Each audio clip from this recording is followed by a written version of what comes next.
I mean, I think we're far enough away from source now. I think it's time to make our way back.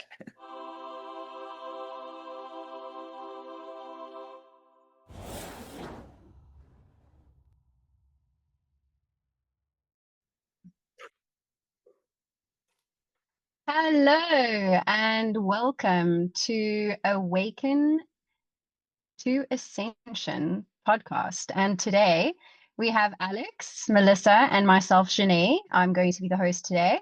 And the topic of today's podcast is awareness of the matrix, which is going to be quite an interesting topic of discussion, I believe, because I'm sure many of the listeners and viewers have watched The Matrix. And if you have not watched The Matrix, then I would highly suggest that you do go watch it because it may just be the beginning of some scales falling from your eyes and for you to become more aware of the world that we do live in. So I'm going to hand it over to Alex. Thank you, Janae. Yeah, I would actually like to address the movie The Matrix. It was a great movie, and it raised so much awareness of the world that we're living in that things aren't exactly as they seem. And when we become aware that this is not the world that like everything that we see isn't like it's all an illusion, right? And learning how to navigate the matrix, the world that we live in, we find ourselves on the path of more like inner guidance, inner peace, inner knowing, inner trust. And I guess I would really like to hear from Melissa when you said that it's even in the Bible. Well, they do. They call it Maya, right? It's that illusion of, and we can use it in different languages, but it's really the same idea. And really, what happens, it's just surfacing through the veil, right? What is our physical experience here and what is our spiritual experience here? And we do come into this limited beliefs. And I think the programming from birth, we come in with unresolved issues of past programming from the Maya that we've lived through in another lifetime. And we do carry that in our soul signature. And ultimately, when we do go back to source and we pick a new vessel in this physical experience on this side of the veil, we come into a place of programming. And really, when you think of the Bible, it really comes down to a personal growth, right? I mean, there's two ways to look at it. It's was rewritten from, the Aramaic and the Greek language way back before any of us really can identify when. But now you look at the New Testament, right? Which is where a lot of the Christians, and especially the fundamental Christians, like really seek after, but they won't really understand that Maya is this experience that we are here to grow through the teachings and the things that we were supposed to be taught through those older texts of the Bible is what Jesus was really here to do. They eliminated the book of Thomas and things like that, that really gave those things that hit home to resonate with us, like why we are here, why do we have this programming, why are we submitted, why do we suppress? And really, ultimately, I hear from a lot of fundamental Christians that will say, well, Jesus really, was the one that would take, your shoe off and wash your feet to show subservience. Ultimately, he was just saying that, please don't worship me. I'm here to more empower you and showing you that someone in a leadership role, myself, can come to the level of, from the place of king, if that makes sense. Yeah, absolutely. And I want to point out that there can be a very discouraging concept when you think that you're in a matrix. Like you begin to think maybe this isn't real or it's not worth it. But I want to remind you that even though this may be or it is an illusion, your soul still grows. Like what even if like maybe we are in this giant tubes just as batteries, we still have mental capacity to see and experience the world around us through our nervous system. And that's just as a reminder that it's not a complete loss, right? Like we actually have a path to move forward, whether this is a simulation or, just a matrix or whatever it is, our consciousness is still here. Again, I want to So, add to that. If just we choose this experience, so that's why we can't say that we were betrayed, right? We actually signed up for this experience. We have a signature in our soul that says we are coming back here because we don't want to go back to this sacred place that where our soul was once one soul. We want to refracture that soul to what it is become one. And when you think of Aleph in Hebrew, it's oneness, and it's really the beginning of creation. And ultimately, we tend to disassociate and say, no, it's just random. I was given birth and now I'm here to struggle and repeat cycles that my family's doing. And I'm going to just be in this humdrum. And ultimately, we are here to work through that betrayal. We are here to work through our parents' unresolved issue. We are ultimately to go back to that place on that side of the veil where we can come back in fulfillment of what Jesus actually was here. If anyone does believe in Christianity or any of those religions, I'm all about Kabbalah. It is that oneness with our Creator. That vessel that we hold is really what Christians say is having Jesus in my heart. Really, it's that connection of that light from our Creator. However, in Hinduism, everyone has the same way of reaching back to that light of our Creator. It's just that how we do it here in the States is usually through Christianity, religion, or even, they call it the New Age spirituality, because they want to make it so different that we are the ones that are betrayal on ourselves if we go this direction. And I feel like, that's just kind of asinine when you think of it. It's just judgment on the sense of versus using the discernment, which is what's in the Bible for the Matrix.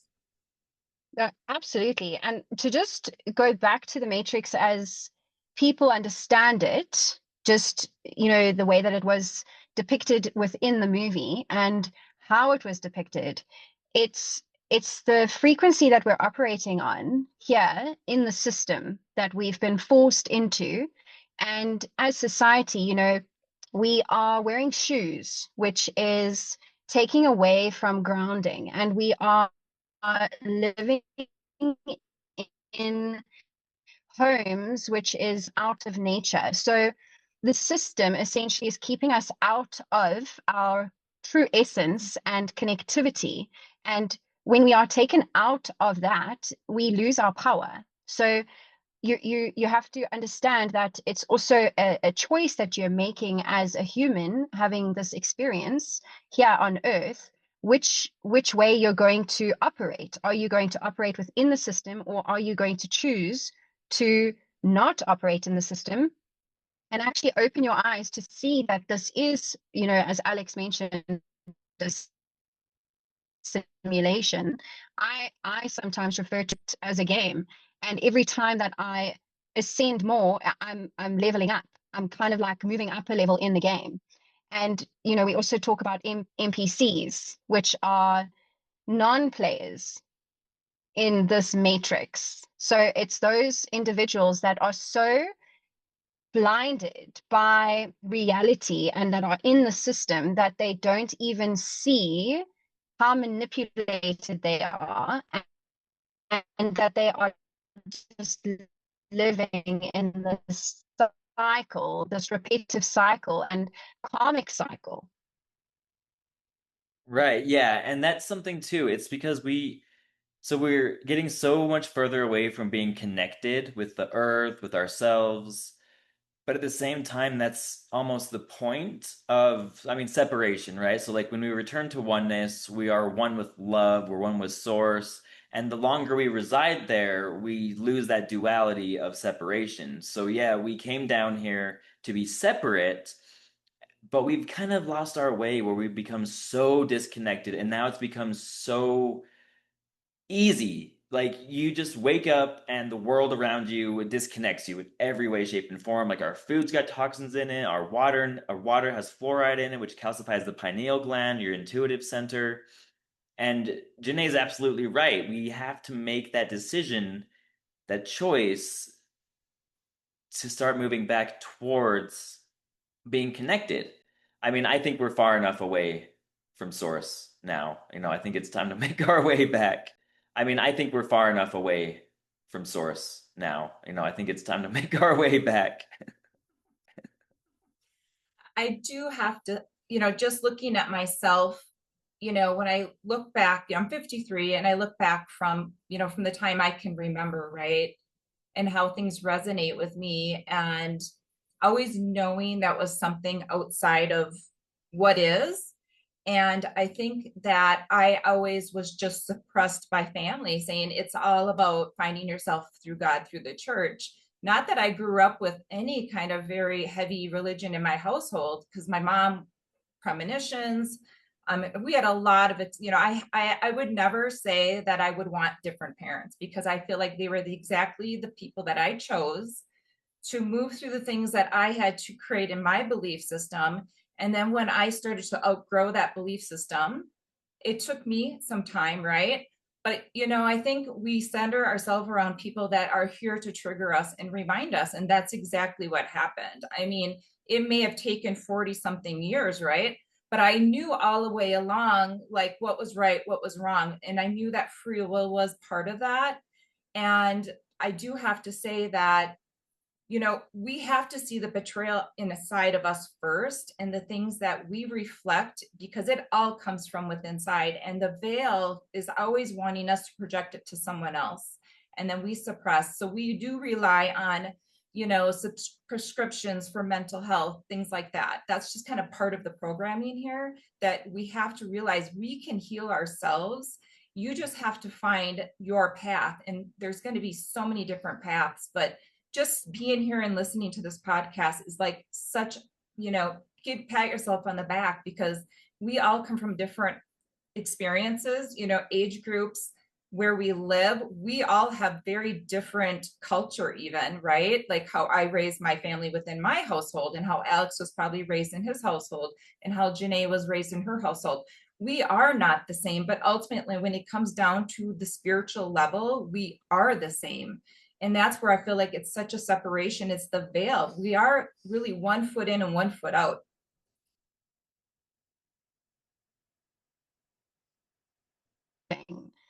Of each other and the oneness that Alex also mentioned.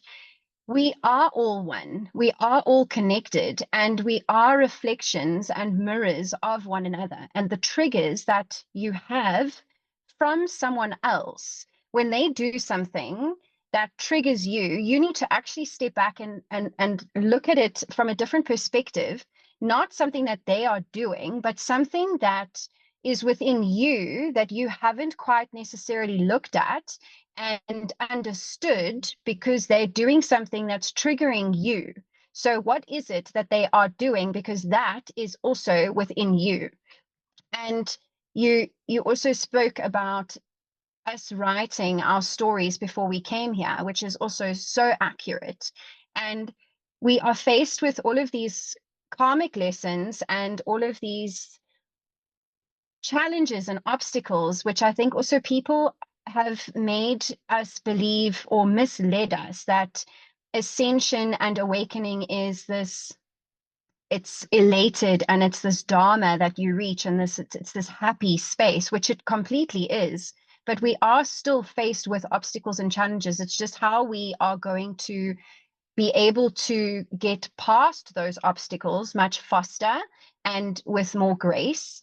And when you've written the story before you come here, you need to understand that some of the situations that are coming into your path, you are not in control of. So you have to allow it. You have to have an allowance for it so that it can enter and then exit.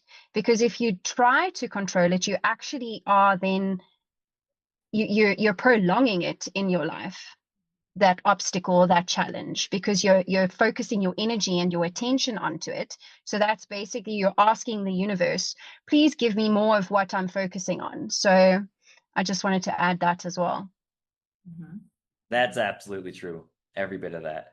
One thing that I really would be remiss if we didn't talk about is the growing, well, direction of AI, and how like we are seemingly actively putting ourselves into a more like Matrix, like the movie type of like Terminator, the Matrix, like these movies that warned us about allowing computers and robots to take over, and we are just like letting it happen, and we're seeing it happen, and like no one's stopping it.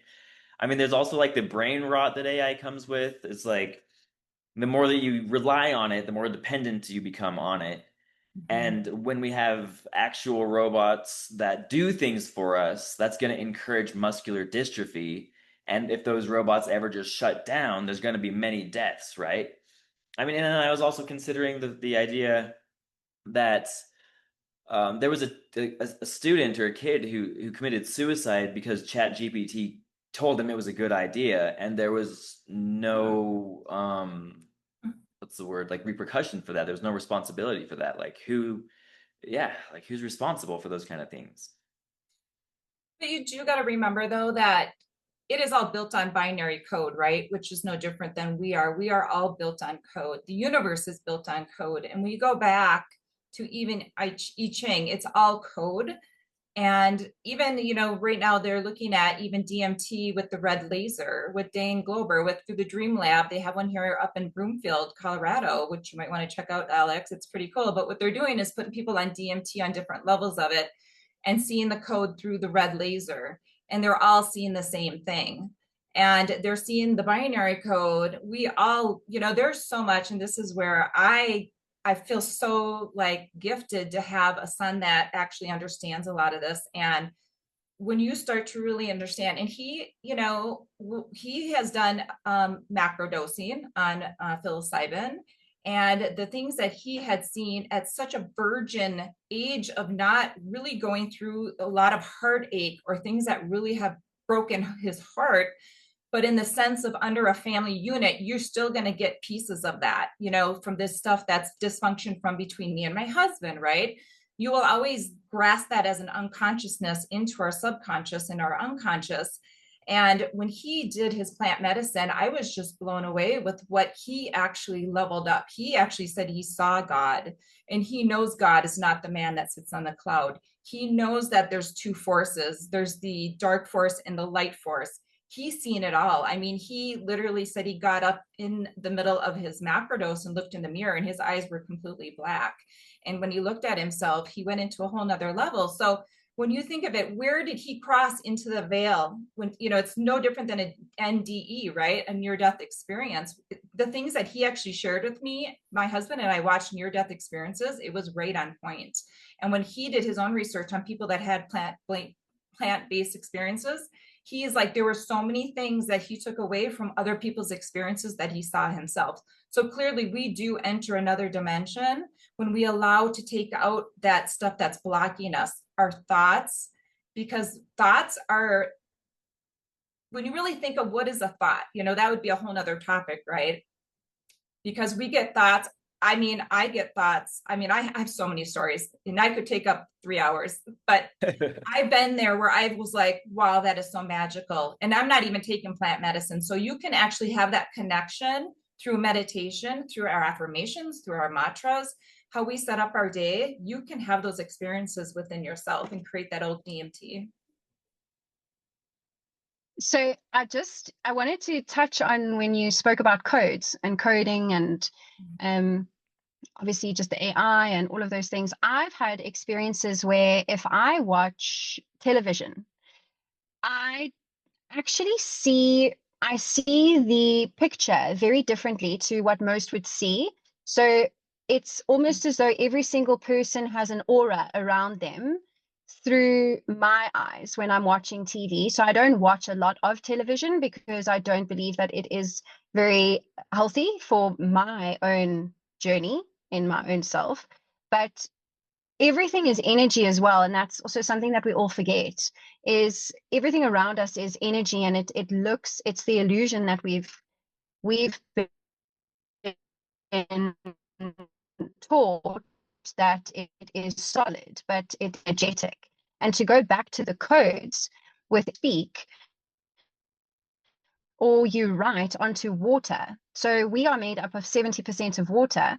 So the water that we intake, if you write these specific codes, each code has, so numbers have frequencies and numbers hold meaning. So when you combine specific numbers with one another, it creates a code, and the code is for something specific. So it could be a code to bring in abundance in your wealth, and a code for love, or whatever the case is. You find the code and you write it on water. So you write it on your glass, on your bottle, and you write the same code onto your left wrist at the bottom, and you basically are giving the water that energetic frequency, that code, so that when you ingest it,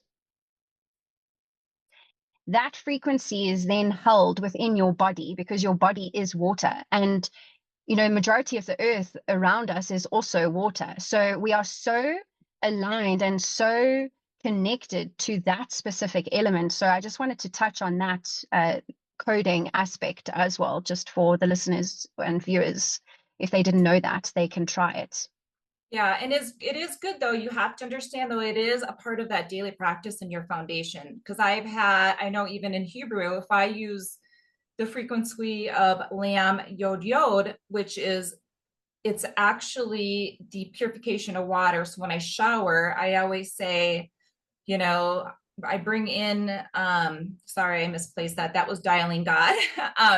It's actually vo mem bet, and it purifies water. So anytime I shower, I bring in that frequency, and I bring in that, because everything we speak is so powerful. That is why sometimes tone can really be noticed by other people, because they feel that frequency. So you have to really remember that we are like that frequency on a radio station. You either can be on the AM and you can get one or two things, that may resonate, talk radio, a lot of static, or you can be on the frequency of FM and really turn in that vibration.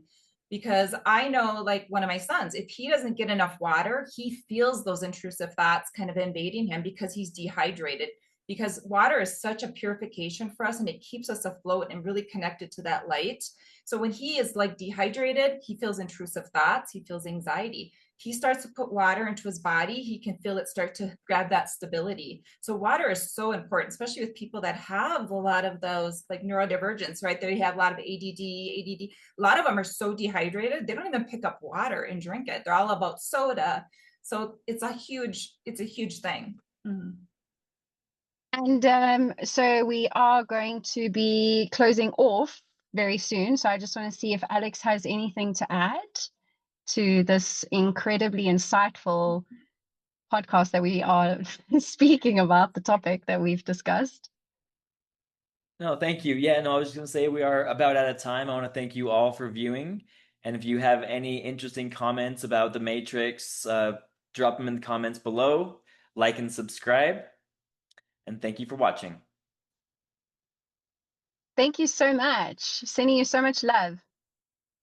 Mm-hmm.